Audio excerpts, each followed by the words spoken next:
কোটি লুট করে শূন্য দেশের ভাণ্ড। ফিরবে না ইয়ার বালিশ পর্দা কাণ্ড। নিরপরাধ গুম হবে না আয়না ঘরের আড়ালে। শেয়ার বাজার লুটকারীদের ধ্বংস আবার দাঁড়ালে। ভোট যদি দাও দাঁড়ি পাল্লায়, দুর্নীতি থাকবে না বাংলায়। ভোট যদি দাও দাঁড়ি পাল্লায়, চাঁদাবাজি থাকবে না বাংলায়। না না না না না, সেই সব দিন আর না।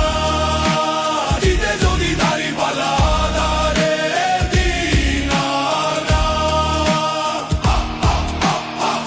টাকার ছাগলও খাইলো ফ্যাসিস্টের ফুল বাগান। তেমন জালিম ফিরবে না ইয়ার সেই পথে সবাই আগান। দেশটা বেঁচে কেউ যেন আর পার পাইতে না পারে, এই ক্ষমতার চেয়ার ধরে দেশটা খাইতে না পারে। ভোট যদি দাও দাঁড়ি পাল্লায়, দুর্নীতি থাকবে না বাংলায়। ভোট যদি দাও দাঁড়ি